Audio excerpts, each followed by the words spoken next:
गुरुभ्यो नमः। ओम ऐंकार ह्रींकार रगस्य युक्त श्रींकार कोधार्थ महाविभूत्य ओंकार मर्म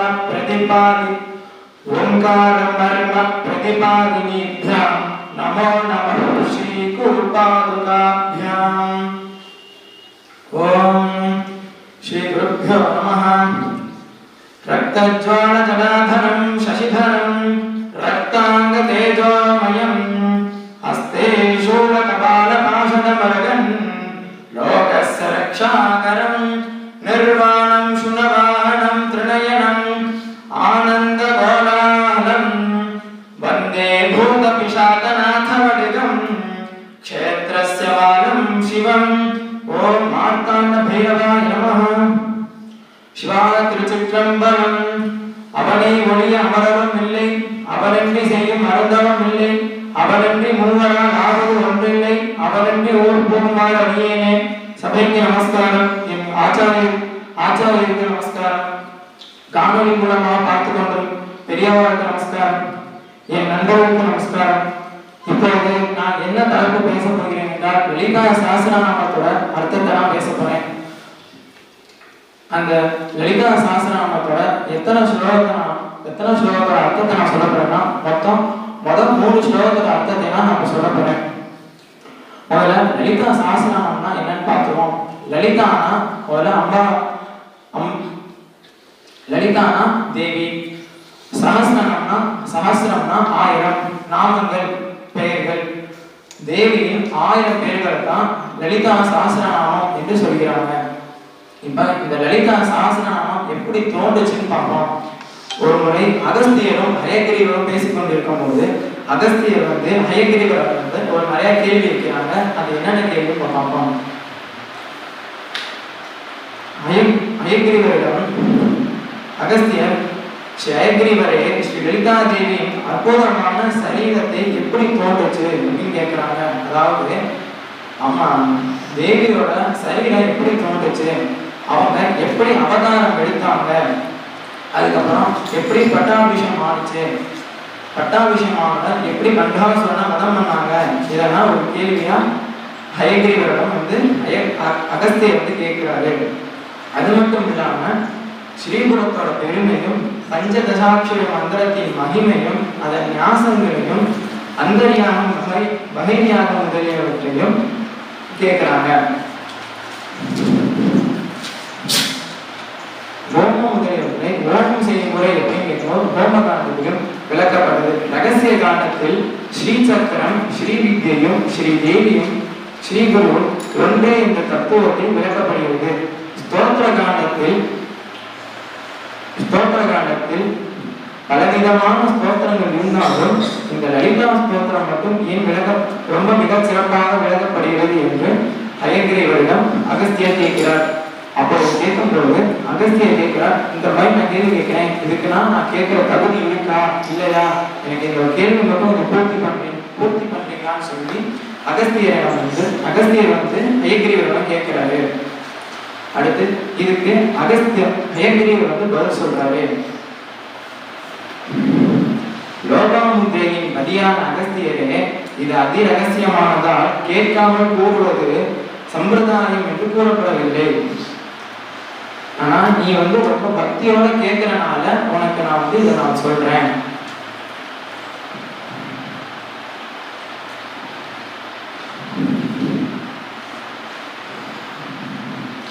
ஸ்ரீ லலிதா சஹஸ்ரநாமம் என்பது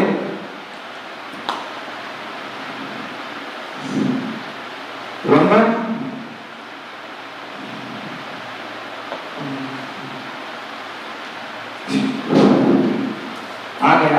இந்த லலிதா சஹஸ்ரநாமம் என்பது பக்தனாக பிரிய சிஷ்யனுக்கு ஆச்சாரியர் ரகசியத்துடன் கூறுவர். தேவியின் பக்தனாகவும் ஸ்ரீவித்தியை அறிந்து பரிசுத்தமான உபாசகனாகவும் இருப்பவனுக்கு சொல்லத்தரும். புறங்களில் ஸ்ரீபுரம் போலவும் சக்தியில் லலிதாம்பிகை போலவும் ஸ்ரீ வித்யோபாசனில் பரமசிவன் போலவும் சஹஸ்ரநாமம் என்று எடுத்தாலே லலிதா சஹஸ்ரநாமம் மிக சிறப்பு வாய்ந்தது என்று சொல்றாங்க. ஸ்ரீ மாதாவின் பிரீத்திக்காக எப்போதும் இதை கீர்த்தனம் செய்ய வேண்டும். அதாவது லலிதாம்பிகையோட பிரீத்திக்காக இந்த லலிதா சாஸ்திரத்தை நித்தியப்படி பாராயணம் செய்ய வேண்டும். அது மட்டும் இல்ல, இதுல வந்து எதுல பூஜை பண்ணணும், எந்தெந்த புஷ்பத்துல பூஜை பண்ணணும்னு சொல்லியிருக்காங்க. ஸ்ரீசக்கரத்துல இந்த லலிதா சாஸ்திரத்தை சொல்லி வில்வத்தினாலேயோ இல்ல தாமரையாலேயோ, இது அப்படின்னா 1000 வில்வத்தாலேயோ இல்ல 1000 தாமரைகளாலேயோ இல்ல 1000 துளசி இலைகளாலேயோ இந்த லலிதா சாஸ்திரத்தை சொல்லி ஸ்ரீசக்கரத்துக்கு பூஜை பண்ணலாம். அப்படி நீங்க பூஜை பண்ணீங்கன்னா லலிதா தேவியோட பரிபூர்ண அருள் உங்களுக்கு எப்படி கிடைக்கும்னு சொல்றாங்க. ஸ்ரீசக்கரத்தை பூஜித்து பஞ்சதசாட்சரி மந்திரத்தை ஜபித்து தினந்தோறும் இதை பாராயணம் செய்பவருக்கு அந்த லலிதாம்பிகாவுடைய பரிபூர்ண அருள் உங்களுக்கு எப்பயும் கிடைக்கும்னு சொல்றாங்க. உங்களால பூஜையும் ஜபமும் செய்ய முடியலன்னா, அந்த அளவு உடம்புல சக்தி இல்லைன்னா, இந்த லலிதா சாஸ்திரநாமத்தை நித்தியபடி நீங்க பாராயணம் பண்ணிட்டீங்கன்னா உங்களுக்கு அது என்னென்ன பண்ற பலனோ அந்த பலன் இந்த சாங்கமானும் பூஜைக்கும் ஜபமும் பயனும் இந்த லலிதா சாமம் சொன்னீங்கன்னா கண்டிப்பா உங்களுக்கு கிடைக்கும்னு சொல்றாங்க. மற்ற ஸ்தோத்திரம் நீங்க பாராயணம் பண்ணும்போது கண்டிப்பா உங்களுக்கு வந்து பலன் உண்டு. அதுல வந்து உங்களுக்கு எந்த கேள்வியும் இல்லை. ஆனால் இந்த லலிதா சாஸ்திரநாமத்தை உங்களுக்கு எந்த எதிர்பார்ப்பும் இல்லாம நீங்க அம்பாளுக்காண்டியே உங்களை இந்த பாராயணம் பண்ணீங்கன்னா உங்களுக்கு நிச்சயமா அது வந்து மிகப்பெரிய பலன் உங்களுக்கு உண்டு. அதாவது உங்களுக்கு எதையுமே எதிர்பார்க்காம இந்த பலனுக்காண்டி நான் சாஸ்திரநாமத்தை சொல்றேன், இதுக்காண்டி நான் சொல்றேன்னு சொல்லாம நான் அம்பாளுக்காண்டி சொல்றேன், நீங்க ஒரு வாட்டி நீங்க நல்ல மனசோட சொன்னாலும் உங்களுக்கு நிச்சயமா நல்ல பலன் உண்டுன்னு சொல்றாங்க. லலிதா சாஸ்திரநாமம் எப்படி யார் ஏற்கனா, லலிதா தேவி பக்தர்களின் நன்மையை நாடி வசினி முதலிய வாக்தேவதைகளை அழைத்து, நீங்கள் என் கட்டளைப்படி என் தத்துவம் விளங்க என்னுடைய சகசிரநாமத்தை செய்யுங்கள், அதை கொண்டு என் பக்தர்கள் என்னை துதிப்பதால் எனக்கு பரம பிரீத்தி ஏற்பட போகிறது என்று கூறி வருகிறார். இங்கனம் கட்டளையிடப்பட்ட வாக்தேவதைகள் ரகசியனா சாகசிரம் என்று பிரசித்தி பெற்ற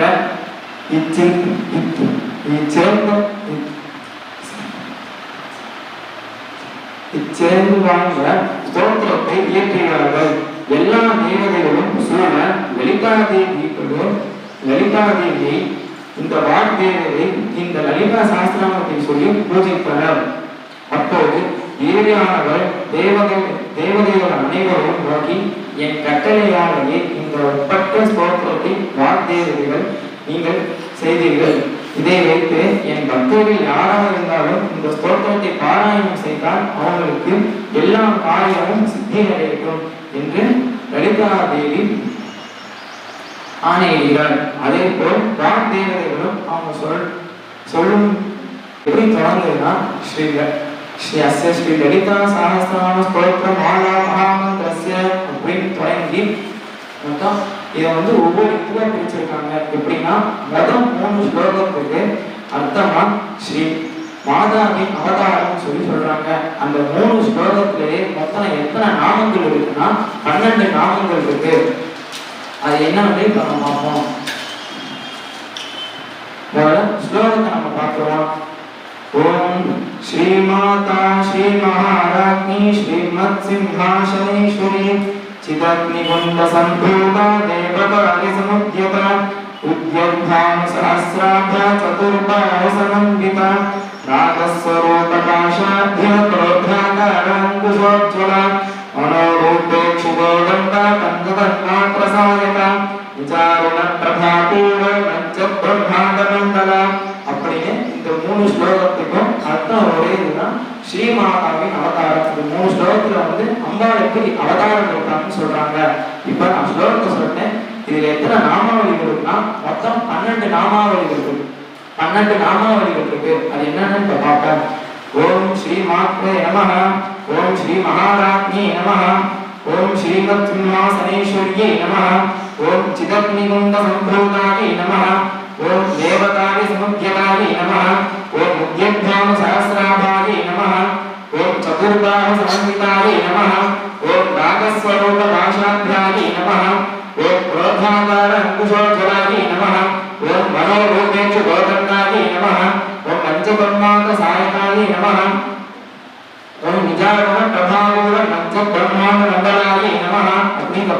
ராமாவர்களுக்கு.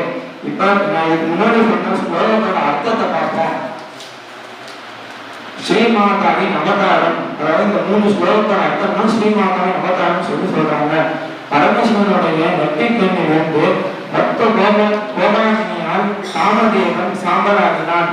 அந்த சாம்பலை பார்த்து தேவர்கள் அனைவரும் கவலையிட்டு அவளுக்காக சரி பாவம் என்ன பண்ணலையான்னு சொல்லிட்டு இந்திரன் எல்லா தேவர்களும் அவனுக்காக இயங்கி அந்த சாம்பலை ஒரு உருவமாக ஆக்கி மனித உருவமாக ஆக்கி சிவனிடம் போய் ஒரு சுவாமியை தெரியாம பண்ணிட்டான், நமக்கு ஊழ்மிச்சதான்னு சொல்லி சுவாமிகிட்ட ஒரு விஞ்ஞாபனம் வைக்கிறாங்க. சுவாமி தான் கருணாமூர்த்தி ஆச்சு, சரின்னு சொல்லி சுவாமியும் சரி போட்டான்னு சொல்லிட்டு ஒரு பாவை பார்க்கிறாரு. அந்த சாம்பல் உருவத்துக்கு ஒரு உயிர் வருது. ஆனா சில ஒரு பிழையாகி அந்த உயிர் மன்மதனாகாம கந்தாசுரனாக ஒரு அசுரனாக மாறிடுது. அது ரொம்ப கொடிய அசுரனாக ஆகி இருக்கிற எல்லா தேவர்களும் எல்லாரையும் ரொம்ப கொடுமைப்படுத்தி எல்லாரோட வீரியத்தை இழந்து செய்து ரொம்ப பாடுபடுத்துறாங்க. அது என்ன பண்ண முடியாம தெரியாம இருந்த இந்திரனுக்கு நாரதர் சொல்கிறார். என்ன சொல்லுகிறார்னா, நீ தேவி எனக்கு தரம் பண்ண, அந்த தரம் பண்ணினா உனக்கு நிச்சயமா ஒரு பலன் உண்டு அப்படின்னு சொல்லி நாரதர் சொல்றாரு. உடனே இந்திரனும் தேவியை நினைத்து ஒரு தரம் பண்றாங்க. தவ முடிவுல ஒரு மகா யாகம் நடத்துறாங்க. யாக முடிவுல அந்த யாக குண்டத்துல ஒரு உருவம் இருக்குது. அது என்ன உருவம்னா, அதான் ஸ்ரீ லலிதாம்பிகாய். அந்த உருவம் வந்தோடனே லலிதாம்பிகாயை இந்திர தேவர் எல்லாரும் அந்த அம்பாவை பூஜித்து எனக்கு பூஜிக்கிறாங்க. உடனே அந்த லலிதாம்பிகாய் கேட்கிறா, அவங்களுக்கு என்ன வர வேணும்னு கேட்கும் போது, எனக்கு பண்டாசுரம் வரமே எனக்கு வரமா வேணும் அப்படின்னு சொல்லி இந்திர தேவர் எல்லாரும் அம்பாட்ட வரம் கேட்கிறாங்க. சொல்லிட்டு இருக்கும்போதே, நீங்க வரதுக்கு முன்னாடி நீங்க அம்பாள் எங்களை யாரும் ராணியாக பட்டாபிஷேகம் வாங்க வேண்டும் அப்படின்னு சொல்லி இந்திர தேவர் எல்லாரும் அம்பாள் கேட்கிறாங்க. ஆனா இது பிரம்மா என்ன சொல்றாங்கன்னா, கல்யாணம் ஆகாம பட்டாபிஷேகம் வாங்கக்கூடாது,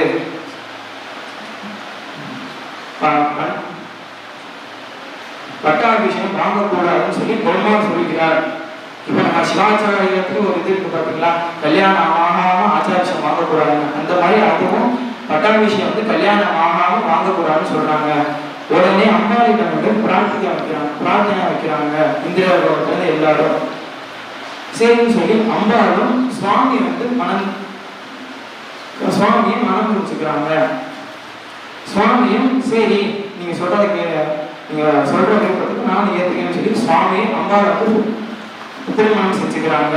உடனே சுவாமி அதிசுந்தரமான வடிவம் கொண்டு காமேஸ்வரர் என்ற சிறப்பு வாய்ந்த பெயருடன் சிவபெருமான் மகா திரிபுர சுந்தரை நாயகாக ஏற்றுக்கொள்கிறார். பிரம்மாதி தேவர்கள் அனைவரும் திருமணத்தை நடத்தி மகிழ்ந்தனர்.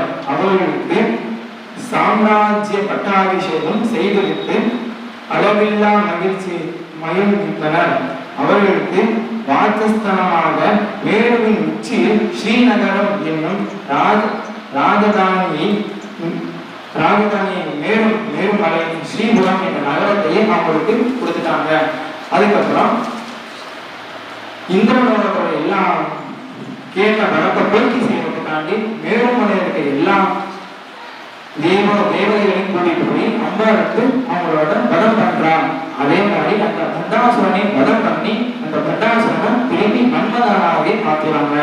இதான் இந்த 3 ஸ்லோகத்தோட அர்த்தம்.